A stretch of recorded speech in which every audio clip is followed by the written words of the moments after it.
더 많은 이들에게 주 은혜를 베풀고 전달하는 그런 축복의 통로가 될 수 있도록 하여 주시고, 그들의 앞길 가운데로 주님께서 큰 비전과 비전을 함께 꿈꿀 수 있도록 주님께서 인도하여 주시기 바랍니다. 이제 곧 들어올 고1과 이제 고3 되는 고2, 그리고 열심히 일하고 학업을 하는 고1, 이 모든 우리 학생들 함께 하여 주셔서 이들이 공부할 때 친구들의 관계에서, 집에서, 사회 속에서 어떠한 일이 있더라도 주님께서 지켜주시기 간절히 기도하며, 그 가운데 항상 중심에 하나님께서 오셔서 이들을 보호하여 주시고 이들의 삶 가운데 간섭하여 주시고 하나님 안에서 큰 은혜 받을 수 있도록 인도하여 주십시오. 또한 이들을 섬기는 선생님들과 함께하여 주셔서 그들의 직장 학업 가운데, 그들의 삶 가운데 하나님께서 만나주심을 깊이 감사하고 그 큰 은혜 가운데서 주님께 더 많은 사랑과 은혜를 받게 하여 주시고, 하고자 하는 일들 가운데 주님께서 항상 함께하여 주시기를 간절히 기도합니다. 이제 말씀을 전하신 남진 목사님께 함께해 주셔서 우리 모든 의담체에게 12월 마지막 주일날 하나님께서 우리에게 하고 싶은 말씀을 목사님을 통해서 전달받게 하여 주시고, 이 예배 가운데 함께해 주시기 간절히 기도합니다. 예배 처음부터 끝까지 우리의 모든 삶에서 함께하실 예수님께 감사드리며 예수님 이름으로 기도합니다. 네, 다음은 목사님께서. 네, 이곳에 오신 여러분 환영하고 축복합니다. 우리 옆에 계신 분들 같이 함께 인사하겠습니다. 잘 오셨습니다. 네, 자 이번에는 앞뒤를 보고 인사하겠습니다. 축복합니다. 네, 그러니까 우리 집사님 말씀하신 대로 우리가 이제 2018년 마지막 주입니다. 참 소개를 빠뜨렸는데요. 저는 지난 4년 동안 대학부에서 여러분들 언니 오빠들 섬기다가 올해는 이제 1교구를 위해 섬기고 내년에는 이제 2교구를 섬기게 된 남진희 목사입니다. 오늘 우리 이 고등부 친구들 만나러 이곳에 오게 되었는데요. 같이 함께 오늘 말씀 나누도록 하겠습니다. 여러분들 우리 그 다윗에 대해서 너무나 우리는 잘 알고 있습니다. 오늘 본문은 이 다윗에 대한 이야기죠. 이제 다윗이 이전까지는 이 골리앗과의 전투에서 승리한 이후로 굉장히 승승장구하는 인생을 살았습니다. 그런데 아주 그의 인생 가운데 큰 이제 무너지게 되는 계기가 한 번 이제 있는데요. 그것이 바로 오늘 본문의 이야기입니다. 바로 그 우리아의 아내였던 다른 사람의 아내예요. 바세바라는 사람이 다른 사람의 아내였던 이 바세바를 바로 취하게 되어서 그것으로 인하여 사람에게 큰 범죄를 하게 되고, 그것으로 인하여서 여러 가지 인생의 우여곡절들과 아픔을 겪게 되는 이야기가 바로 오늘 본문의 이야기입니다. 다른 사람의 아내를 취하는 거, 성경에서는 이것을 굉장히 큰 범죄로 봅니다. 그래서 이 마태복음, 여러분들 우리 마태복음 1장에 보면요, 예수님의 족보에 대해서 나오고 있어요. 창조가 되고 예수님이 오기까지의 족보가 쭉 창조가 되는데요. 성경에서는 얼마나 이거 괘씸하게 봤는지 마태복음 1장 족보에 보면요, 원래는 보통 누구가 이제 누구에게서 누구를 낳고라고 되어 있거든요. 그래서 보통은 그 사람의 그 여인의 이름을 빌어서 다윗은 바세바에게서 솔로몬을 낳고 라고 할 법도 한데요. 성경은 뭐라고 되어 있냐면 다윗은 우리아의 아내에게서 솔로몬을 낳고라고 하면서 이 다윗이 옳지 못한 다른 여인을 취해서 솔로몬을 낳았다는 것들을 성경은 그것들을 고발하고 있어요. 그리고 이 뒤에도 선지자들을 보내서 계속해서 이제 그것들에 대해서 이 옳지 못한 다윗의 행동에 대해서 이야기하고 있습니다. 그래서 우리가 이 본문을 볼 때요, 주로 우리가 이 본문을 볼 때 집중하게 되는 건 어떤 부분에 집중을 하냐면요, 다윗이 범죄한 이후에 어떻게 했는가. 그래서 다윗이 이렇게 범죄를 했는데 하나님 앞에 회개하고 또 그 앞에 나아가서 하나님께 용서를 받았다. 그래서 우리가 어떤 죄를 저지르더라도 하나님께서 우리를 용서해 주실 것이다 라는 관점에서 이 본문을 많이 봅니다.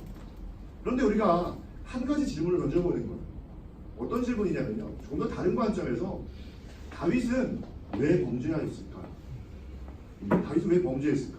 자, 우리 백이세 선생님, 네, 우리 너무나 잘생긴 우리 백이세 선생님, 다윗은 왜 바세바를 취했을까요? 네, 우리 최주 선생님 그 다음 질문하니까 준비하고 계세요. 일부러 미리 시간 드리는 거예요. 네, 네, 백희선 선생님 왜 그랬을까요? 왜일까요? 우리 안에 있는 죄 때문에. 우리 안에 죄 때문에, 우리는 죄악된 그 본성이 있기 때문에. 네, 좋습니다. 네, 그 다음 백희선 선생님.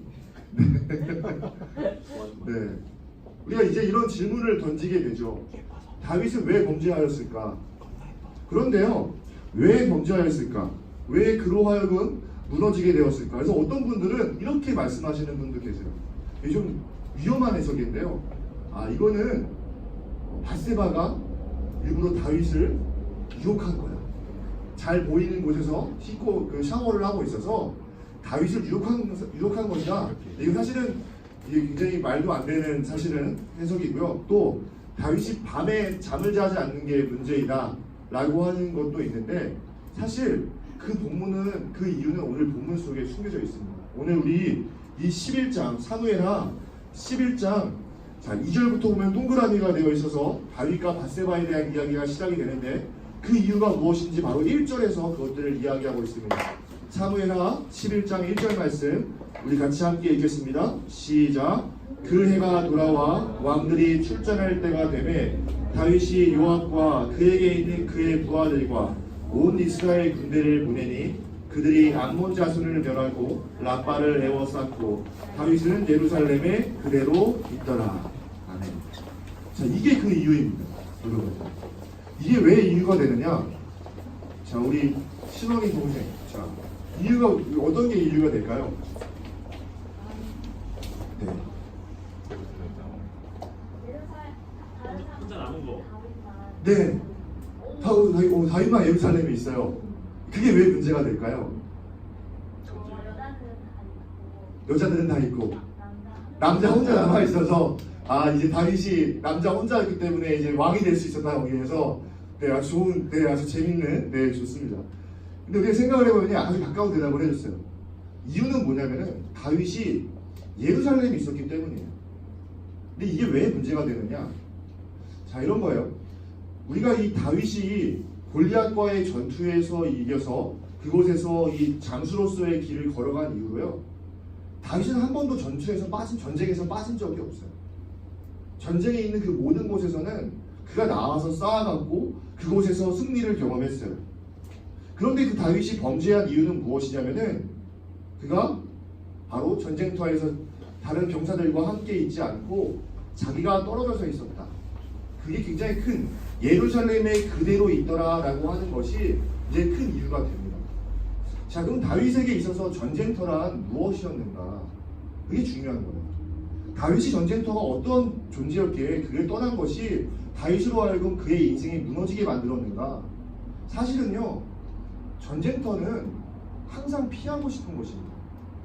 다윗의 인생 가운데 전쟁터에 있으면서 그가 행복했을까요? 아니요.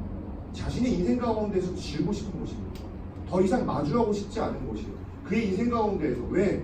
그곳에서 자신이 사랑하는 사람들의 목숨을 잃고 또 그곳에서 자신의 목숨이 항상 위협당하고 어디든지 거기에서 칼에 찔리면은 자신도 어디든지 죽을 수 있는 곳이에요.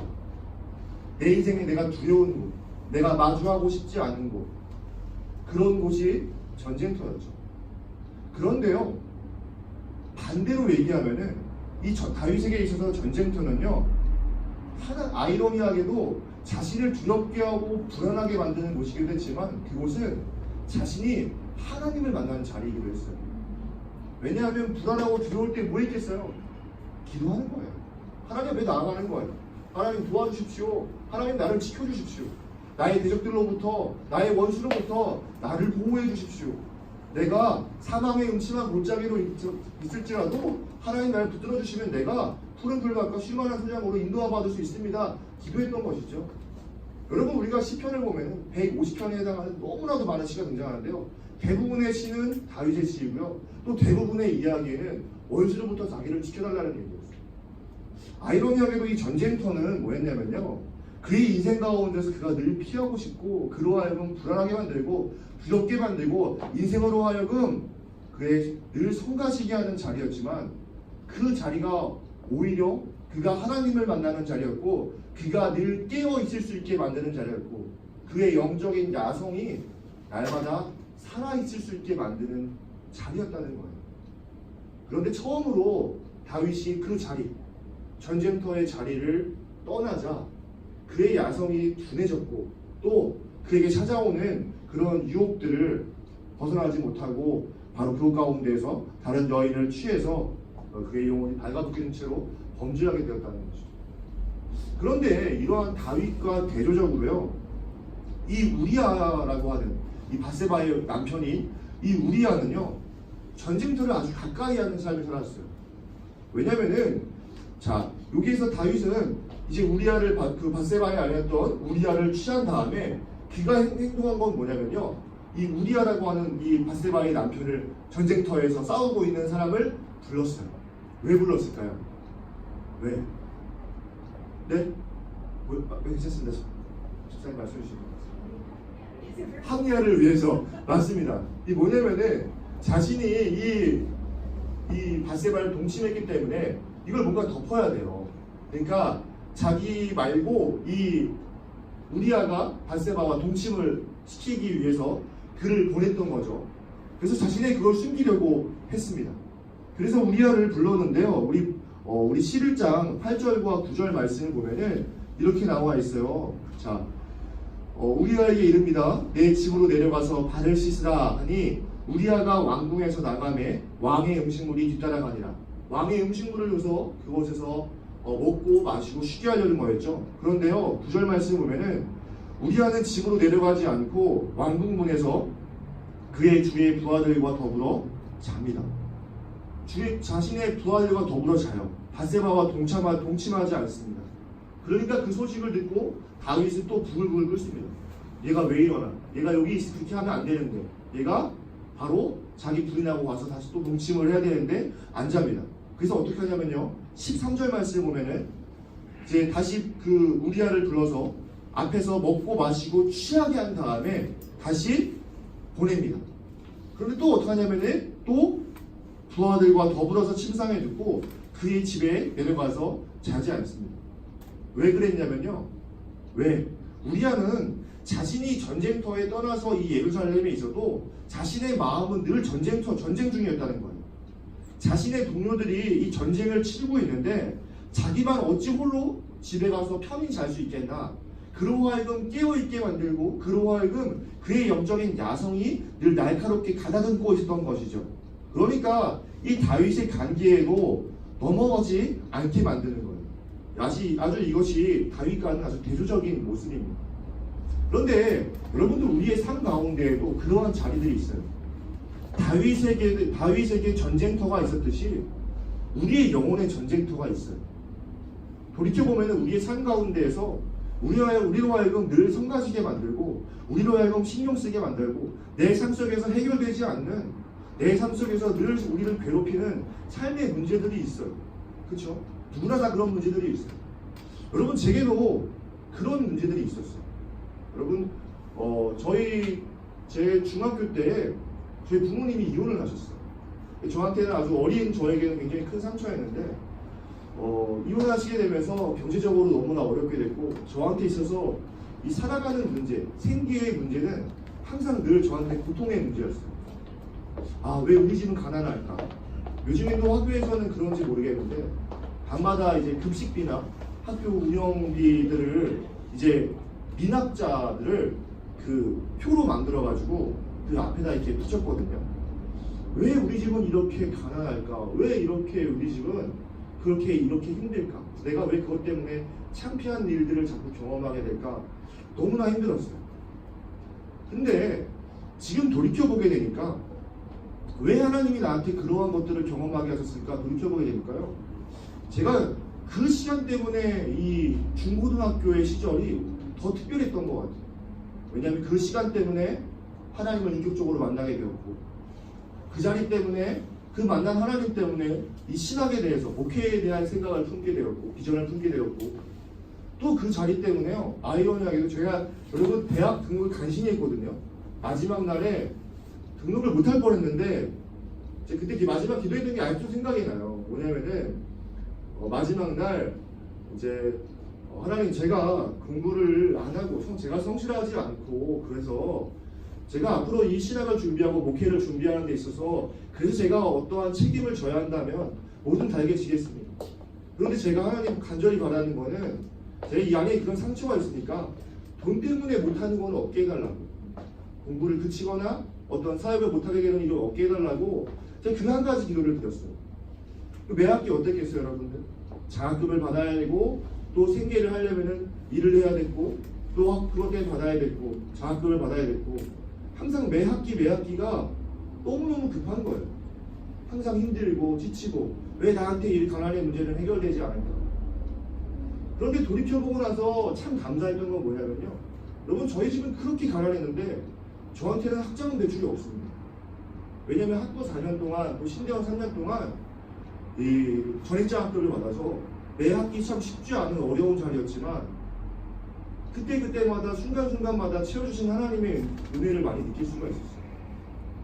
그래서 저 돌이켜보면은 저에게 있어서 경제적인 가난과 결핍에 대한 문제는 또 이 부모님의 그 부재에 대한 문제는 저로 하여금 벗어나고 싶고 도망치고 싶은 늘 삶 속에서 지우고 싶은 자리이기도 했지만 제 삶 속에서 늘 하나님을 붙들게 만드는 자리이기도 했고 그 자리가 동시에 저로 하여금 깨어있게 만드는 자리이기도 했던 거예요. 우리의 삶 가운데에서 그런 문제들이 있습니다. 해결되지 않는 문제들, 내 삶 속에 여전히 답답한, 그래서 어디에도 의지할 수 없는 문제들이 있습니다. 여러분, 그러한 문제들이 꼭 기억하셔야 돼요. 그러한 문제들이 여러분들, 하나님께서 여러분들을 부르시는 자리라는 거죠. 그 자리를 통하여서 내게 나아오라는 것을 여러분 기억하셔야 돼요. 그래서 여러분, 그런 문제가 있을 때에 기도하세요. 하나님 도와달라. 하나님 나한테 그 자리 가운데 함께 해주셔서 내가 외롭고 불안하고 두려울 때 주님 나를 그 자리를 통해서 만나달라. 그래서 역설적이게도 그 자리는 피하고 싶고 무서운 자리이고 도망치고 싶은 자리지만 역설적이게도 그 자리는 하나님을 만나게 되는 자리가 되고 그 자리를 통해서 여러분들의 영혼이 깨어있게 되는 놀라운 역사를 경험하는 자리가 될 거라는 겁니다. 다윗의 오늘의 이야기, 그 이야기는요, 바로 이 다윗의 이 전쟁터 가운데 그를 통하여서 늘 깨어있게 만들고 바로 서게 만들었던 하나님의 역사에 관련된 이야기입니다. 그래서 우리는 그러한 여러분들의 이 중고등부학, 중고등학교 시절 가운데 이 어려운 일들을 경험하면서 그 자리 가운데에서 함께 하시는 하나님을 바라볼 수 있어야 됩니다.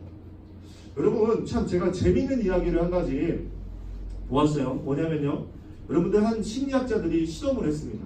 이제 이 시각절벽이라는 실험인데요. 제가 그 실험을 보고 참 재밌었어요. 뭐냐면은 어떤 그 플라스틱 그 아크릴이라고 하죠. 아크릴 여기 그 선반이 그 위에 있었어요. 그런데 이 굉장히 넓은 이 아크릴 판에다가요, 바닥에다가 뭘 칠해놓으면은 아래가 보이지 않게 그 검정색 그 테이프로 붙여놨어요. 이쪽도 붙여놓고 저쪽도 붙여놨어요. 그런데 가운데에만 그걸 보이게 그대로 냅둔 거예요. 그래서 아이를 이곳에다 둔 다음에요, 그 아이로 하여금 이쪽으로 와보라고, 반대편으로 건너와보라고 이 실험을 해봤습니다. 그런데 이제 보통 아이들은요 7개월에서 8개월 정도가 되면은 공간을 인식할 수 있는 능력이 생긴답니다. 그러니까 높이를 인식할 수 있는 거예요. 무서운 거죠. 그래서 이 아이로 하여금 옆에 이제 건너가게 이제 이쪽으로 와보라고 얘기를 하니까 아이가요 턱턱턱턱 기어가다가요 그 아래 뚫려 있는 모습을 본 다음에 어떻게 하겠어요? 쓱 봐요. 높은 걸 아는 거예요. 그런데 거기에서 손을 이렇게 만져봐요. 손을 만져보니까 그 아이 고개 밑이 완전히 아래가 보이지만 완전히 뚫려 있지 않고 무언가가 만져져 있는 것을 알고 있어요. 그렇죠? 근데 그 아이가 거기에서 보이는데 눈에 자꾸 보이니까 건너가지 못하는 거예요. 그러면서 어떻게 하냐면요, 몇 번 아쉬워하다가 다시 뒤돌아가지고 원래 있는 자리로 가서 새로운 곳으로 넘어가지 못해요. 그런데 이 아이한테 한 가지 실험을 했어요. 뭘 실험을 하냐면은 이 아이가 이쪽으로 넘어오게 하면 어떻게 하면 넘어올 수 있을까? 어떻게 하면 되는지 아세요? 저는 상상도 못했어요. 어떻게 하면 되냐면요, 맞습니다. 바로 우리 집사님은 아시는 거죠. 뭐냐면요, 반대편에 엄마가 서 있으면 됩니다. 건너편에 엄마가 서 있으면요, 누구야 이리 와 라고 하잖아요. 그 아이가 그걸 건너가다가요, 또 여전히 그 앞에 문제에 부딪혀요. 아래에 쓱 보다 보면은 뚫려 있는 것을 보고선 몇 번 만지다가 이렇게 갸우뚱거리면서 불안해해요. 그런데 다시 엄마가 다시 그 아이를 누구야 이리 와 하면요, 이 아이가요 그걸 보다가 앞에 있는 엄마를 보고요 그냥 기어갑니다. 그 문제를 보고선 그 문제에서 내가 어떻게 넘어가야 돼서 점프를 뛰고 그래서 문제가 해결되는 게 아니고요, 그 고개를 들어서 앞에 있는 어머니를 보고 그냥 터벅터벅 가서 어머니 품에 안기게 됩니다. 여러분, 우리의 인생에 여러분들의 어떠한 문제가 닥치든지 간에 여러분들이 앞으로 살면서 다양한 문제가 생길 수 있어요. 여러분 친구들과의 문제, 또 여러분들이 걸어가면서 여러분 생계의 문제, 가정의 문제가 생길 수 있고, 살면서 우리에게 찾아온 참 많은 문제가 있어요. 여러분 꼭 기억해야 되는 건 뭐냐면요, 그 모든 문제 가운데 그 자리 가운데 함께 하시는 하나님을 바라보라는 거예요. 하나님을 의지하라는 거예요. 하나님을 기도하라는 거예요. 살아계신 하나님이 여러분들과 함께 하시고 그 자리로 하여금 여러분들이 늘 깨어있게 만들어서 여러분들을 푸른 풀과 쉴만한 물가로 인도해 주실 분이라는 겁니다. 사랑하는 여러분, 우리는 이제 2018년 마지막 주를 보내고 있습니다. 여러분들, 제가 이 오늘 와서 여러분들에게 어떤 말씀을 증거해야 될까 참 많은 고민과 기도를 했는데요, 제가 전할 것은 한 가지밖에 없습니다. 여러분, 끝까지 하나님만을 바라보라는 겁니다. 저도 여러분들을 지켜줄 수 없고 어떠한 사람도 여러분들을 끝까지 지켜줄 수가 없어요. 하지만 끝까지 여러분과 함께 하시며 여러분들을 지켜주시는 분, 날마다 우리의 구원자 되시며 인도자 되시는 하나님으로 말미암아 2019년도 담대하게 걸어가는 사랑하는 고등부 되기를 주님의 이름으로 간절히 축원합니다. 기도하겠습니다. 사랑의 주님, 감사합니다. 오늘도 우리를 이 자리 가운데 인도하여 주셔서 주님 앞에 예배드릴 수 있도록 보내주시니 감사합니다. 주님, 이곳에 서서 우리의 고개를 들어 주님을 바라보길 원합니다. 우리의 삶 속에 우리를 괴롭히는 참 많은 문제들이 있지만 그 너머에 계신 하나님을 바라보게 하시고 주님께 기도하게 하시고 주님께 나아가게 하여 주셔서 우리 이곳에 있는 우리 모두의 인생이 주님과 함께하는 인생, 동행하는 인생, 쉴만한 물가, 푸른 초장으로 인도함 받는 우리의 인생 될 수 있도록 주여 도와주시고 인도하여 주시옵소서. 특히 우리의 인생 가운데 우리를 두렵게 하고 불안하게 하는 참 많은 일들이 많이 있습니다. 그 자리 때로는 우리로 하여금 포기하게 만들고 싶은 그러한 자리이지만 그 문제만을 바라보는 것이 아니라 그 너머에 계신 하나님을 바라보게 하여 주옵시고, 그리하여서 그 모든 삶의 아픔의 자리들이 하나님을 만나는 자리, 우리가 깨어있게 만드는 자리, 하나님의 역사가 담기는 자리 되게 하여 주시어서 우리의 삶이 더욱더 주님의 역사로 가득 채워질 수 있도록 주여 주장하시고 인도하여 주시옵소서. 날마다 주께서 우리 모든 아이를 기도하며 주 앞에 나아갈 때 찾아와 주시고 만나 주시고 세임 주실 주님이심을 믿사오며 감사드리며 살아계신 우리 주 예수 그리스도의 이름으로 마음 모아 기도드립니다. 아멘.